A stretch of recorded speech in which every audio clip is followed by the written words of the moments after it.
Hello, I'm Charles Mallet with a UK column interview, and today I'm joined by Sam Sorbo, who is an accomplished broadcaster, author, and public speaker. She has home educated her three children, and she describes herself as an education freedom advocate. Sam Sorbo, thank you very much indeed for joining me, and a warm welcome to UK column. Well, thank you so much. It's a pleasure to be here. Good. Now, there's a lot to get into, and I'm very interested in your personal story. But I think for the benefit of the audience, we should start by defining terms. And I've just referred to home education. What I'd like you to do is set out what you see as the difference between school or schooling and education.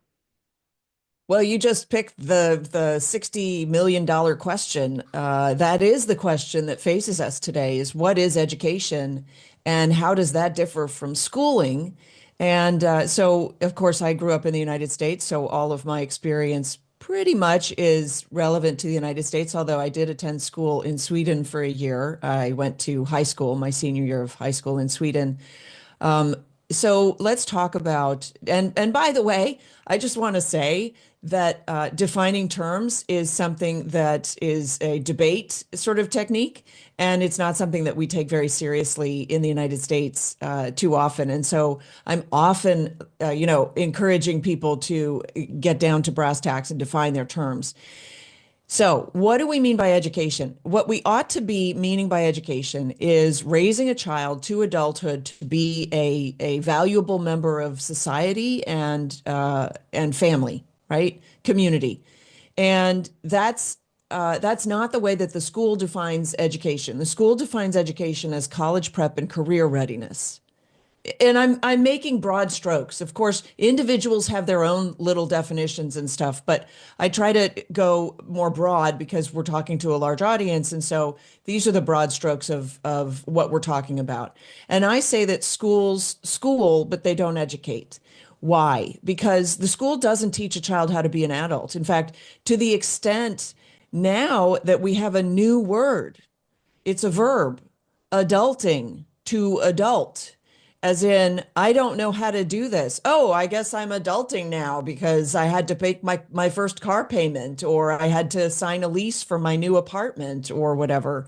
And that's actually become part of our vernacular now because we're turning out children from college who can't hold a job, much less have a career, because they haven't been taught the basics of what it means to be a contributing citizen.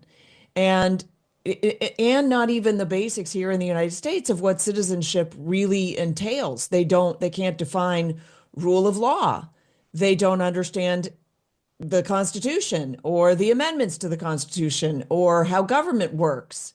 And so you now have a young population that is begging the government to take care of their student debt because they were basically coerced into going to college, borrowing a ton of money to get a degree that has very little value for which they can't provide payments.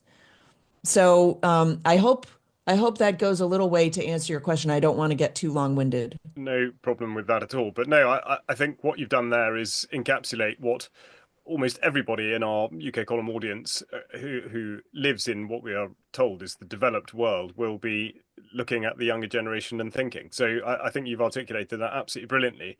And like you said at the beginning, I mean, this is such a critical part of it is that we are told that even though what you've described is clearly not the right outcome, we are told that in actual fact it is the system that should prevail.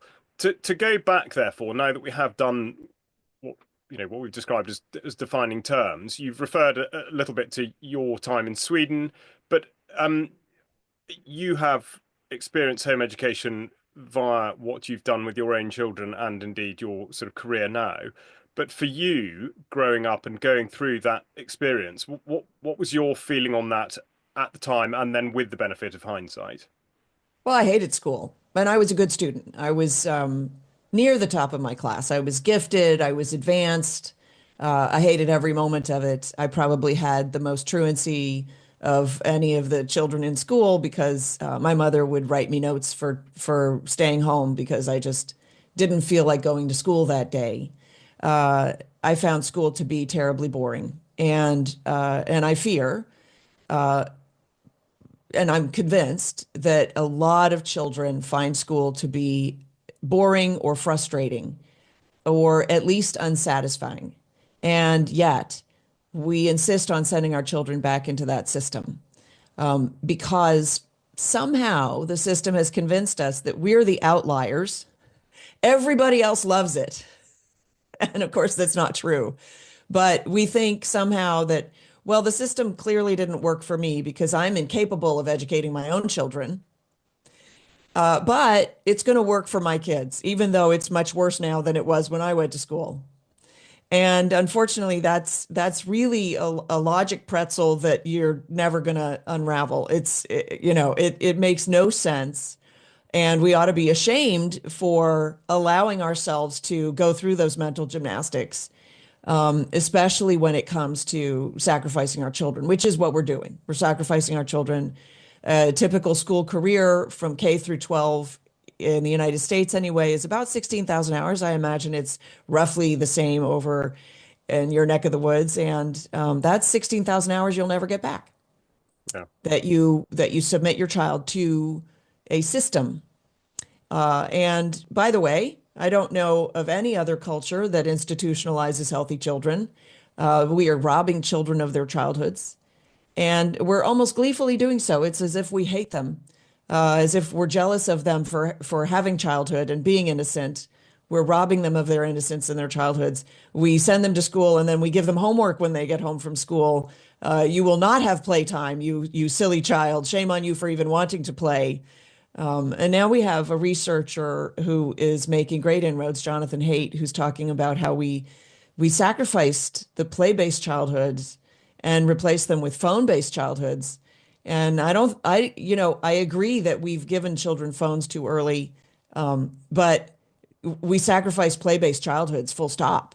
Like we replaced them with homework, and then the phones. And so it was an easier transition. It's very sad to me. It is very sad. We'll come on to the tech side of things a little bit later. Now, you've obviously described your own feelings on the system as it was when you went through it, and you have done something about that for the next generation in your family. Do you remember at the time having any sense that things could be different? I mean, what was your learning experience that led you to the points of view that you now have? What triggered that? Nothing. Nothing in my schooling triggered that.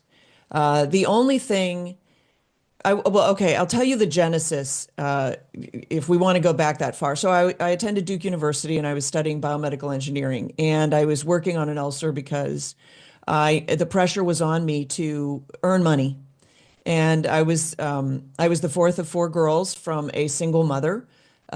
We left my father when I was a year old, so she was terribly insecure financially. She had never graduated college, so I was raised with this impetus to graduate college and get a career and make a lot of money, and everything else was secondary. And of course, the school piled on to that. So even though I wanted to become an actress, that was not possible because it wasn't a stable career. It wouldn't pay off. It just wasn't an option. College, medicine, become a doctor, that whole thing. And I realized during my second year of college that I was working on an ulcer, and I needed to take some time off. So I ended up modeling for a year and earning a ton of money. I was very successful. I also learned French. I traveled the world. It was phenomenal. And I went back to college and I took the hardest courses I'd ever taken because they were interesting to me, but I aced them without even lifting a finger because the pressure was off. And so I realized a couple of things. My anxiety inhibited my learning, which is what I tell parents. So you send your child to sit in a vat of children, and there are all kinds of pressures there and all kinds of anxiety provocations there. And those are inhibitors to learning. And then you demand that the child learn. We play a very dangerous game. That's damaging to children, I would say. But the second thing that I realized is I could do everything else that I wanted to do and earn a lot of money and not go into debt And so I decided to do that. So I dropped out of college. And it was shortly after that that I realized that I had done everything the system had taught me to do, and I earned the money, and my bank account was swollen, and I felt pretty good about myself. But I had no purpose in life. I was completely lost. I was like, well, I might as well just kill myself because really, what is life about if I've already achieved the goal that they set out for me? Why am I here? And so at that point, I went on a search for meaning. So so all that fed into when I was educating my children academically and really focused on the academics because, as I said, I was an academic. I just didn't like the system. I was really focused on academics for them. And I slowly realized education is about so much more than academics. It's about showing your child how to hold the door open for somebody because it's polite. It's the right thing to do. About teaching them that we return the wallet with all the money in it because the money also doesn't belong to us. It's about not stealing. It's about all of the other things, character formation. And I would argue it's first and foremost character formation because without character, why would you want to learn academics? You need the care. It's hard. Some of academics are challenging. Why would you step up to the challenge if you don't have the character or the integrity to desire that for yourself? So at this point in the United States, we're like 40th in the world out of 40 developed nations or whatever. The academics are failing. And in part, I'm sure that that is because we aren't teaching character at all. We're not teaching any kind of morality or virtue except survival of the fittest, which, when it boils down to it, it's bullying. Yeah, indeed. No, the idea of education as we think of it now, or sorry, to be more precise, schooling, really doesn't go back very far. I mean, for Americans in 1902, John Rockefeller set up the General Education Board, and it was he that said, "I don't want a nation of thinkers. I want a nation of workers." To what extent does that pervade the culture surrounding academia today? Well, I can break it down for you. We learn four basic things in school tacitly. There are four basic lessons that are imported to us rather than being taught to us. The first one comes when you first go to school. You're a little kid, you're curious about everything, you're asking questions about everything. And the first thing they tell you is sit down and shut up. And if you have a question, you must first ask permission to ask that question.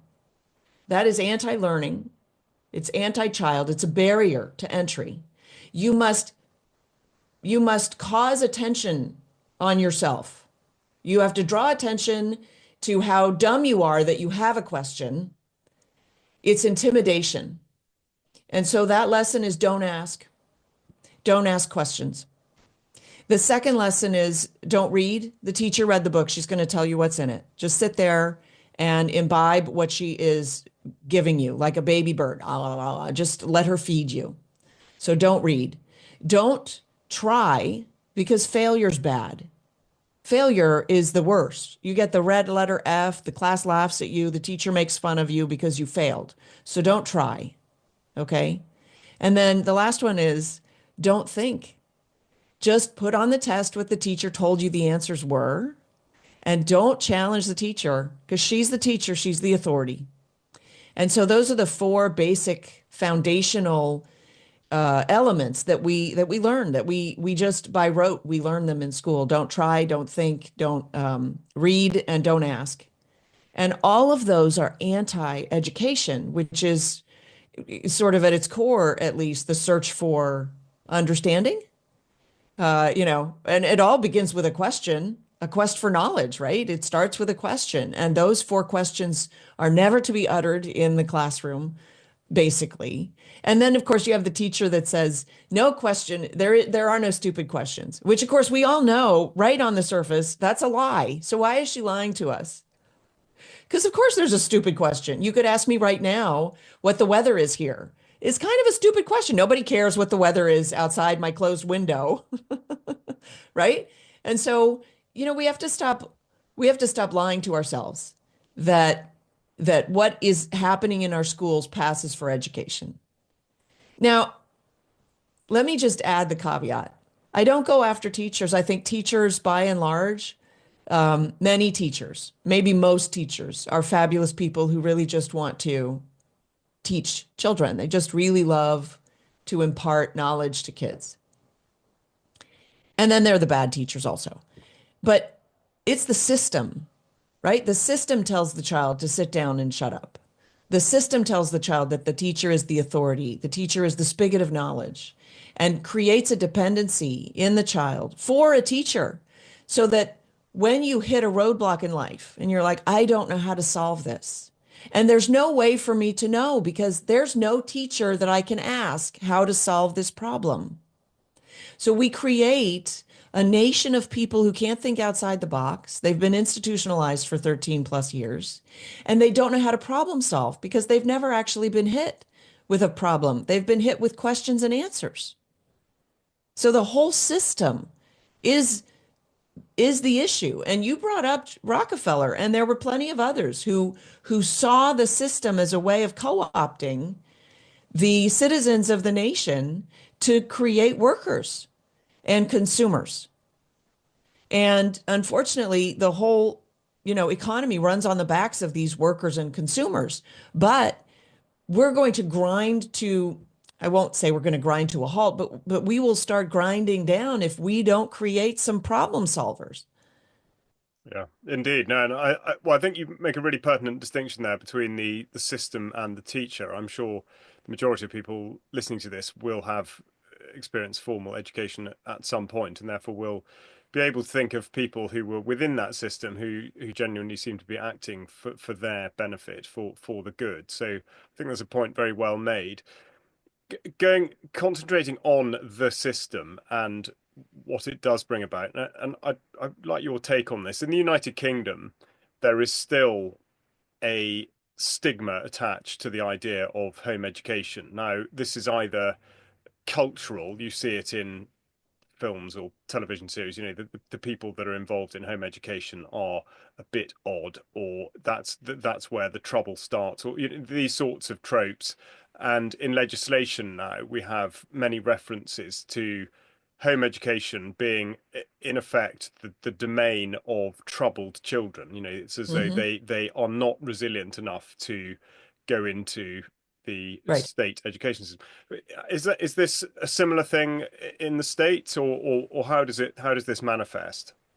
Yeah, so it was. So in say the 70s, there were the oddball kids who just no matter what, they just wouldn't get on in school. They were terribly bullied, or they were too slow, or they were too smart. And so the parents eventually, would decide the school, it's just not working. We're just going to have to homeschool. And so that created here in the United States this stigma that they were the weirdos, or the parents did it for ultra religious reasons, cult reasons, or whatever. And so they were the outliers. And so the stigma developed. These days, it's just been obliterated because so many families have discovered the joy of the family unit and the way that, in a sense, the way that God intended the family to run. And when you keep your children home and you develop that relationship with them, you notice all of the trappings of the struggles of the world sort of fall to the side. So, I've said this, and people often push back. Teenagers don't rebel, but we live in a culture where the culture simply believes that teenagers rebel because teenagers have gone to school for so long and have been trained to think of their parents as less than. Because honestly, if the parents were equal to the educators, then the parents would teach the kids themselves, wouldn't they? I mean, the underlying message to the child is, I can't, so trust them. And so the child then trusts them as the ultimate authority, and the parents fall under that. They cede their authority. And of course, their authority is going to be challenged. My authority was never challenged. My husband's authority has never been challenged in our home. And okay, I say never. That's a little bit of hyperbole. Basically, our kids don't challenge our authority because they trust us and they know that we want what's best for them, and we've always been the authority. And so, and I will, and I tell people this when my children were teenagers, the culture says, "Oh, how old are your kids?" And I said, "Well, I have three teenagers." And the person typically says, "Oh, wow, you've got your hands full. Ooh, three teenagers. Those are the tough years." And I'm like, I have no idea what you're talking about, because on any given evening, if I were in bed alone, my husband travels a lot. One of my children would come in softly, knocking on the door, and sit down on the edge of my bed and pour out their day to me because they want that relationship. And, they're telling me silly teenage stuff, but it's important to me. I close my computer, I put it to the side, and I have a conversation with my child. And that's the relationship that I've developed with my children. And I would never have had that if I had submitted them to a system. And my husband admits it. He loved school. He was, the popular jock, the guy, good student, but got along with everybody. And he had a fabulous time at school, but he also recognizes that his relationship with his parents and his siblings suffered because you can't maintain that kind of relationship. You can maintain it in a marriage because you're both adults, but children need their parents. Children need that pouring in. They've never done this before. I think that's a point really well worth holding in mind. And I know you talk a lot specifically about the role of the parent and how incredibly important that is, and how it is, that relationship is denied by the system. Now, you used the word pushback a moment ago, and the problem is, in some senses, this is turned into a divisive issue because we are supposed to believe that stepping outside of the system is the wrong thing to do. And in describing the benefits of home education, not just to the family, but also back to society, there is, in a sense, an implicit criticism of parents that are putting their children into the system. And I'm certain that you would hear a lot of parents saying, "Oh, well, we would like to do it, but." How do those conversations turn out with you? Well, sorry, I just have to pick up on we are supposed to believe. Brilliant, right? That's just great. We're supposed to believe something. And it's the system that wants you to believe it, right? Because that's what that means. And why would the system want you to believe that the system is the best solution? Job security. Plus, they trained you to believe that they were the solution for 13 years. They had you from K through 12 or, however long, right? And so now it's difficult to not conform because you yourself was schooled to conform. That's one of the other big lessons in school is don't stand out, conform, lest people, lest you draw attention to yourself, lest people notice you, lest people tease you for being nonconformist or whatever. For good or for bad, I'm a bit of a social pariah. I'm a bit of a nonconformist. And so when you say the words, "you're supposed to believe," I bristle at that. I don't care what I'm supposed to believe. I care about truth. And I will tell you that my stance is not an easy one to hold, but it is the truth. So yeah, there are a lot of parents who feel like I judge them. I don't judge them, I pity them. I pity parents who submit their children away from them because those parents have no idea what they're sacrificing and they are losing their children every day. And that makes me sad. And it makes me sad for the children who are being abused by a system that insists on lying to them. I think that it is cruel and unusual to lie to a child who only wants to find truth. I think that that's mean. And I think that parents who just throw up their hands and say, "But I just don't know how," or "I can't," or "it's too expensive." I I I want to say shame on you because I think you're better than that. You should be better than that. It's your child whose life is at stake. Erica Komisar is a researcher and a child and a family psychologist, psychiatrist, something. And her research is now showing that children who fail to bond with their mothers from 0 to 3, who fail to form good attachments with their caregivers, and that would be the mother, because when you submit a child to daycare, those caregivers rotate. There's no stability there. And so a child that doesn't get the opportunity to bond at that early age is set up for all kinds of relationship struggles later in life as an adult. And in order to, and by the way, this is her job security, right? Because she deals with the adults who are struggling through the fact that their mother didn't love them or didn't pay attention to them or whatever. And so we have no idea that the hardships that we are inflicting on our own children because the system says, do this with your child. The system's an idiot.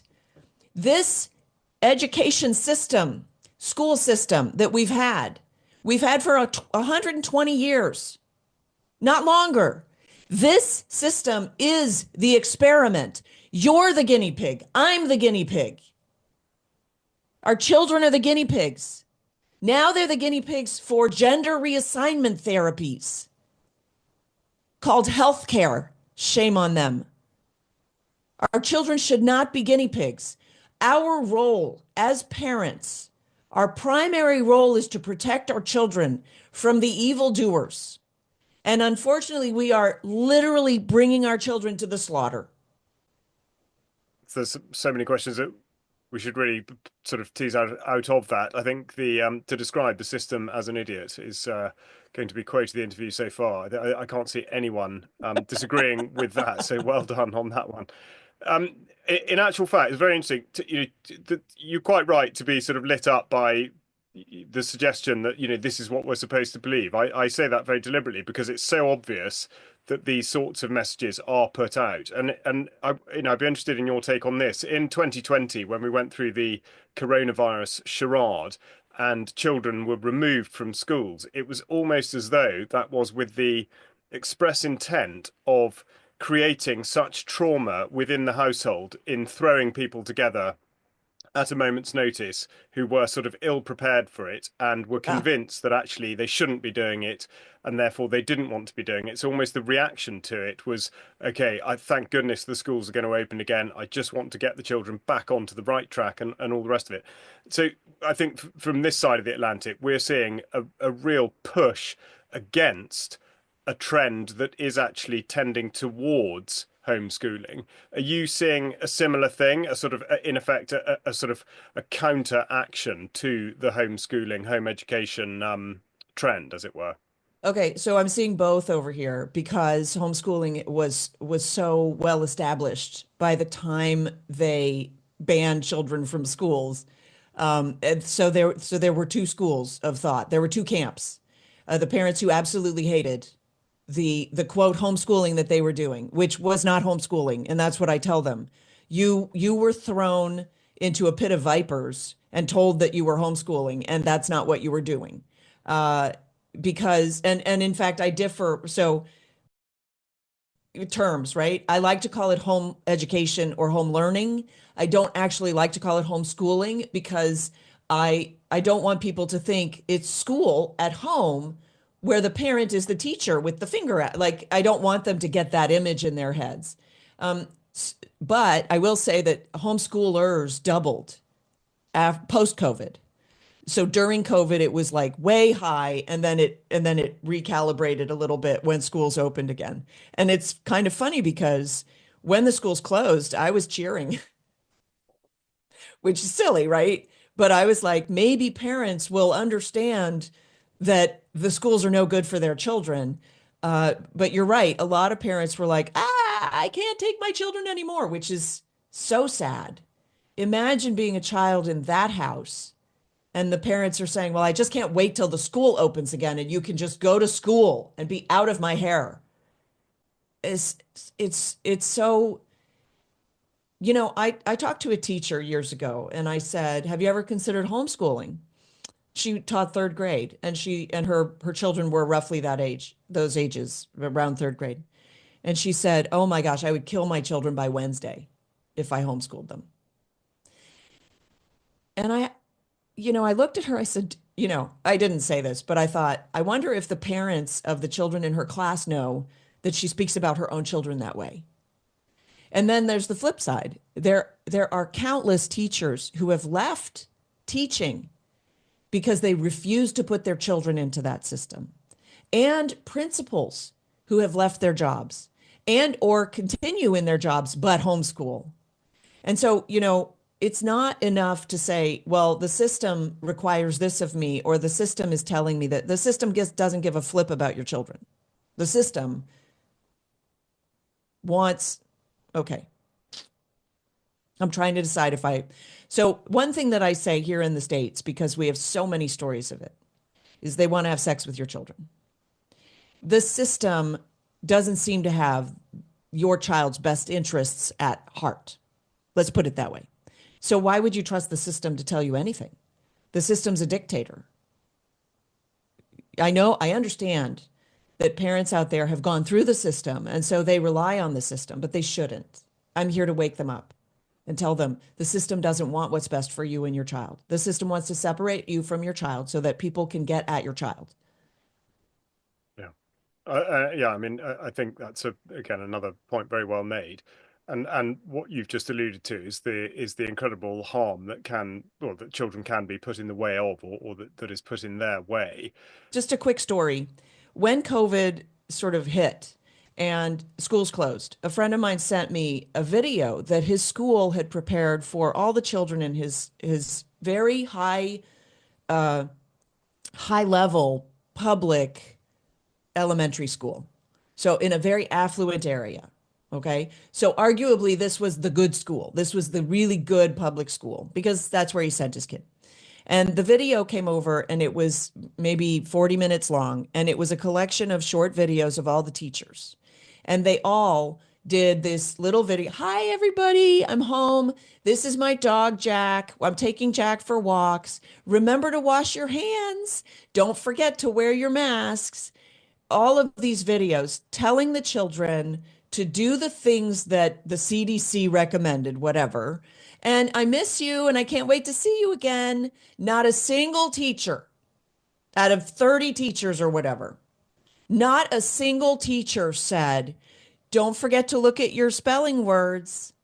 Don't forget to keep reading in the book that we're reading in. Remember to, get your mom or dad to read to you from the, whatever." Nothing. Zero about actual academics. Not a single teacher and not the principal.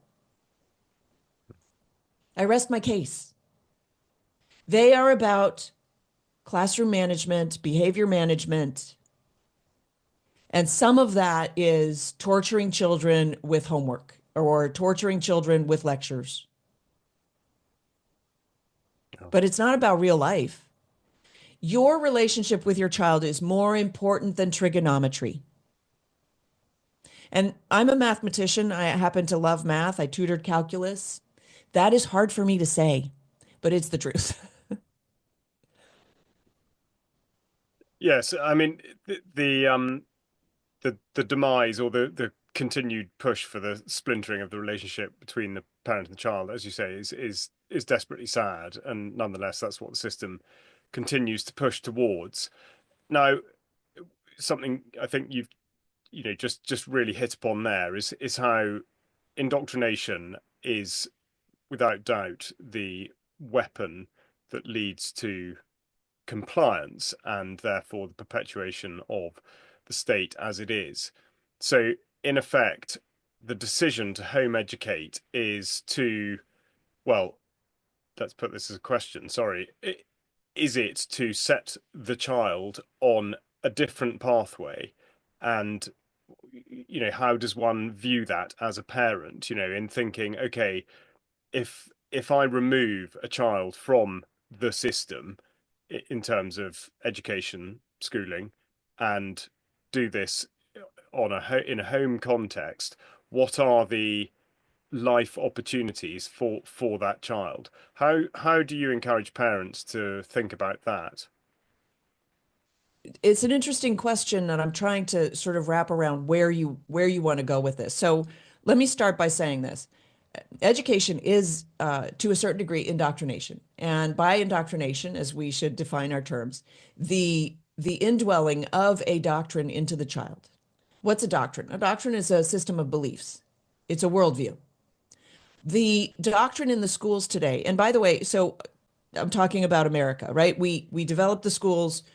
Initially, schools were developed to train children in virtue.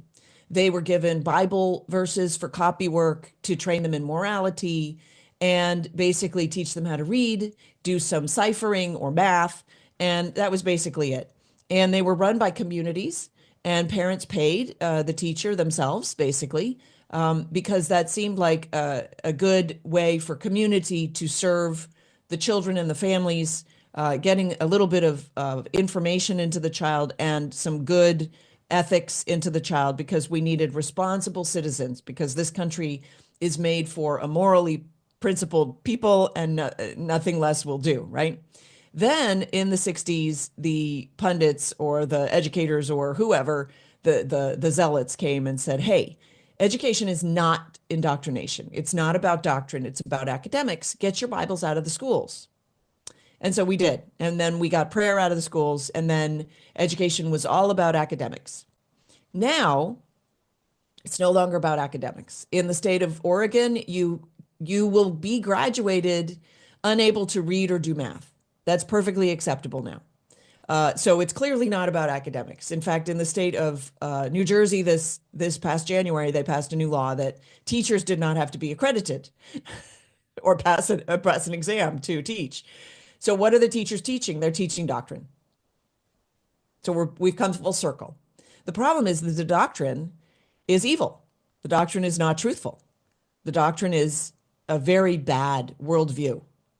And the worldview that the United States is intrinsically racist and should be torn down, the worldview that children can change their gender, the worldview that all of these very, very egregious things. So you should want to protect your child from that doctrine, but then you should think, well, what do I want my child to believe? What is the truth as I know it? And that might be whatever religion you pursue or whatever lack of religion you pursue, but you definitely have a worldview. You definitely have a religion, whether or not you're pursuing it, so-called. Everybody has a religion. We've come to accept that conservative parents often have very liberal children. No, that's a development of the system. The system is a very liberal, left-wing, left-leaning center, right? The teachers' colleges were taken over by the Marxists, and they turned out Marxist teachers, and now our schools are rampant with Marxists. And so we are graduating children who believe in socialism because that's what the teachers believe is best. And that's wrong. But if you believe in socialism, then you'd be fine sending your child to school in that sense, because they will come out believing as you do. But if you don't believe in socialism, it is not normal for your child to believe in socialism. It's a product of the system, and you should not be accepting of it. And I will tell you, countless parents have come to me, because I speak all over the place, and lamented the fact that they sent their child to college. And I said, but this happened long before college. You don't raise a child in a doctrine that the school is counter to and think that that doctrine will stick when they go to college. The doctrine was never really placed inside the child, because the school's doctrine, the school had the child for 16,000 hours. So when you get the child to church for an hour or two a week, don't think that that's going to prevail. Unless you're doing a lot of mitigation at home, it's not going to prevail. So yes, I think parents ought to take a step back and consider, why am I having children? What do I want for my children? What do I want for my life? Why am I going to sacrifice all of this money and time and trouble for these little people that I'm creating to do what? To so that they can get a job at Goldman Sachs and never come home for Christmas? Is that what I'm doing? And I mean, this is not how I started. I started because I didn't think that they were accomplishing education. For my oldest, when he went to first and second grade, I saw there were a bunch of flaws in the system, and it just didn't seem to be effective. So I took him out. But as I progressed over the next decade, I started really considering, so why am I doing this? So what is this about?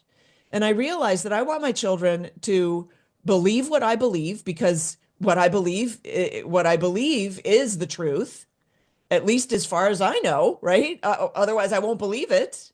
So my convictions ought to be their convictions. And I want grandchildren. Like I want family because I know that the school taught me money is the highest value, but the school's wrong. The system's wrong. The highest value is relationship. The highest value is that dash between the start date and the end date of your life. And there's no tombstone that says, I wish I spent more time at the office. The value of life is the relationships, it's service. And so I've raised my children to value those things. And it's counter to the way that I was raised, it's counter to my schooling, but it's the truth.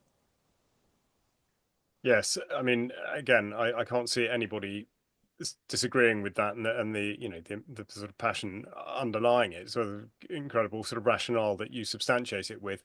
To go back to what you said, the formal education system has been in place for, as you say, about 120 years, and therefore it can be no coincidence that the supranational control that we see in so many parts of the world, or at least expressing themselves so particularly, whether it's the World Health Organization or the United Nations or even the World Economic Forum or whatever, it's almost as this could not have been possible without the formalization of the education system or the school system as has happened.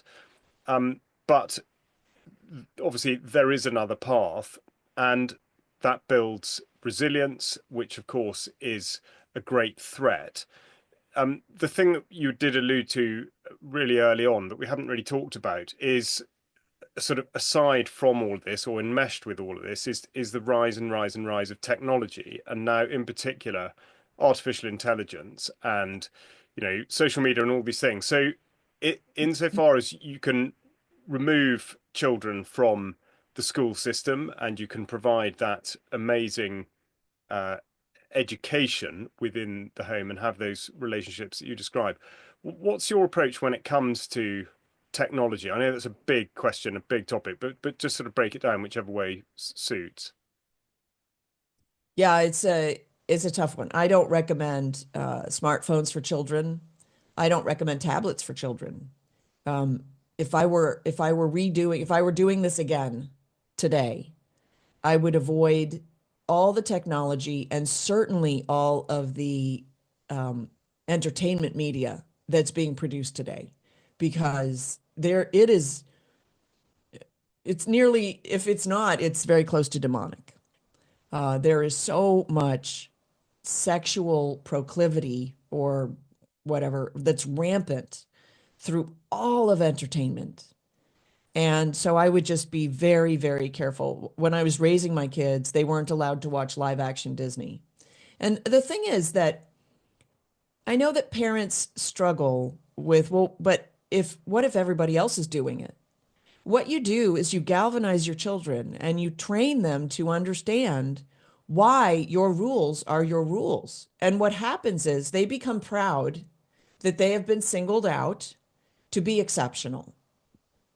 That's how you train your children to withstand the push of the culture, right? I did it wrong. My kids all got smartphones way too early, uh, at 12, but that was way too early, as smart as they were. And they did suffer, and they were resilient enough to recover, unbeknownst to me, frankly. So today I tell parents, don't even flirt with that. By the way, no sleepovers. No sleepovers, zero. Don't do it. Why? You don't know. You don't know. I don't care how much you trust the person, and I've been down that road and with people that I trusted intrinsically, and that was misplaced trust, and it was the wrong thing to do. So I'm trying to, educate parents from my own experience, but don't do that. Quick story, my son was part of a football team and he had to stay at the coach's house for a little extra, and the coach put on a scary movie for him and said, "Your mom probably won't want you to watch this." And my son told me about it. And I'm like, "You were there for half an hour. Couldn't he have just let you sit for half an hour? Why would he do that to you?" And my son was also upset because he saw things that he would never be able to unsee, and they were disturbing. So, you can protect your children. You should protect your children. And no, you're not being a helicopter parent. And by the way, that phrase is designed to intimidate you, to make your children more vulnerable because they want to have sex with your children. Like, don't let them intimidate you into relaxing your guard over the innocence of your children. So the AI question is, now children in schools will be using AI to do their work for them, which will make them less and less resilient, stupider and stupider, and more apt for the sort of WEF world takeover or whatever is coming down the pike. But you can preserve your family. So do that. You can't do everything, but you can preserve your family. And that's my admonition for parents is family above everything else. Yeah, absolutely. I mean, that's coming through very much loud and clear. Now, to look sort of to the future, I mean, there is obviously a stronger, I would say, statistically, we were talking about this before we started recording, but I think a stronger, well, tradition is perhaps not quite the right word, but trend or proportion of home educated children in the United States than there is in the United Kingdom, but both seem to be on an upward trajectory. What effects do you see of that happening in, say, a generation's time, if that trend continues? I mean, are you considering that there will be sort of societal positives from all of this that we will actually be able to identify? I like to be optimistic. Uh, this nation was founded on freedom. You guys have a different legacy. Um, but we were founded by home educators, children who were autodidacts. They taught themselves everything, basically. And they never went to school, except some of them did go to university, right? Uh, and so that's our heritage. Uh, and we were founded by a minority. So I think that the preservation of the nation will depend on homeschoolers here because they are more freedom-minded than children who go to a system. And that's just the outcome of the system. It's not it almost doesn't matter what the teachers do. The system is the thing that has the greatest influence on the child. And systematizing the child has the biggest impact on the formation of that individual. And so anybody who stays outside the system, I mean, I said to Kevin after Braden, my oldest, went through second grade, I said to my husband, I think I could fail at homeschooling him, but he'll still be better off. And that was simply because he wasn't getting academics, but what he was getting was a bunch of crap that I didn't like. There were misbehaved children in his classroom. There was bullying. There was just a bunch of other stuff, and I didn't like that. And so I was like, well, even if he doesn't get the academics, he's still going to be better off. And I can give him at least a smattering of academics. And what I want people to understand, and this is why I wrote my book, my latest book, Parents Guide to Homeschool, is um, educating your child is just not that big a deal. It's just not that big a lift. What it ought to look like is the parents work, um, at least maybe one of them works from home. They contribute to their community, they do things together, and they are building their lives together in front of and including the children. That's education. Because the children, okay, to put it really bluntly, your child wants to be you. You're adult. You're cool. He wants to be you. Don't deprive him of that. Show him how to be you. Show him the best way to be the best version of himself as he approaches you. And the natural sort of differentiation that will happen, say, during the teenage years, where the child understands, oh, I actually want to go this direction with my life. I want to do these kinds of things as opposed to what dad does or as opposed to what mom does. That's the beauty. That's the beautiful part. Then you as a parent get to unwrap the gift that is your child and figure out how to help them accomplish the things that they dream of. That it's such a beautiful thing that we've robbed generations of. The loss of generational knowledge is mind-boggling because we all went to school. We didn't get to know grandma and grandpa. We didn't get to know our parents because we just were sent to school. And I think that if families can recapture that, we will become strong and resilient again. We've become weak and compliant, and it's not good for us. I mean, I'm sure you're watching what's happening, the discoveries that Doge is making of the fraud in the United States government. Of course, there's fraud in the government. These people were raised that money is the highest value. The moment they get to Washington, D.C., they go, okay, where's the till? I want my hands in it. I want to get some money. I mean, this is the normal outcome of an institutionalized love of money. And you can avoid that with your own family, and you can find like-minded people and form groups and co-ops for schooling if you want, or just groups for social things. I chose my children's friends. I chose them. I didn't do a terribly good job, but I could have done a lot worse letting them pick in the school. I remember my son had some friends and they were rowdy and they disregarded their mother's commands.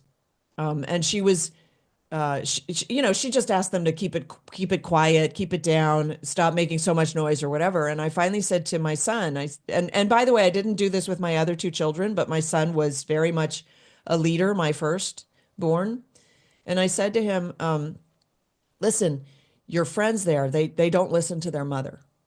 And I can't afford to have you around that because I'm afraid it's going to influence you.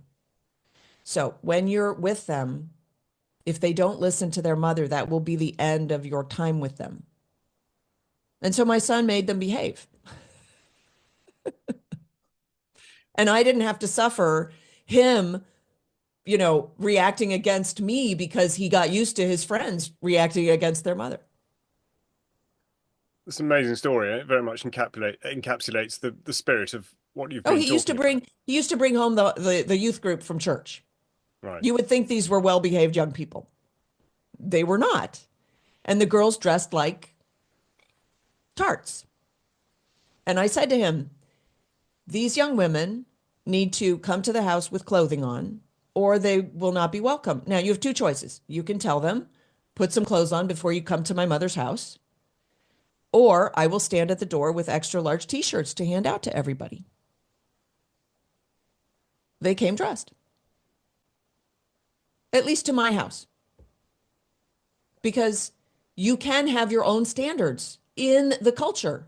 I lived in Hollywood, for crying out loud. I had my own standards, and we can do this. We do not have to succumb to what the system demands. Yeah. Absolutely, Sam. I mean, I agree entirely. Now, what I'm going to do is ask you a question that you ask your guests on your podcast, which is, what advice would you give to your younger self? I would pick the time when I was first getting into home education. And I would try to convince myself, you've got plenty of time. There's no rush. Just enjoy reading with your children and don't focus so much on getting the curriculum into them because education is not data entry. Education is lighting a fire. Uh, and with that said, we did academics in the mornings, and my children were free, pretty much free in the afternoons. And that is what set them on the path of truth and of curiosity and an eagerness for life, which I could never have imagined for them because I didn't get it myself.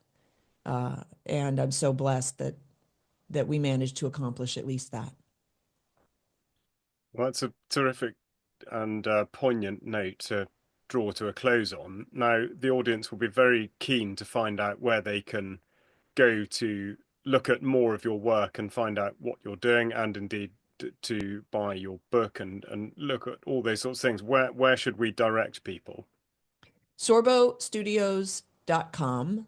I have the book here. This is the Parent's Guide to Homeschool, and it's a workbook for parents because you need to recalibrate the way you think about education because you've been schooled and the school taught you, trained you to think a certain way about what education is, and they're wrong.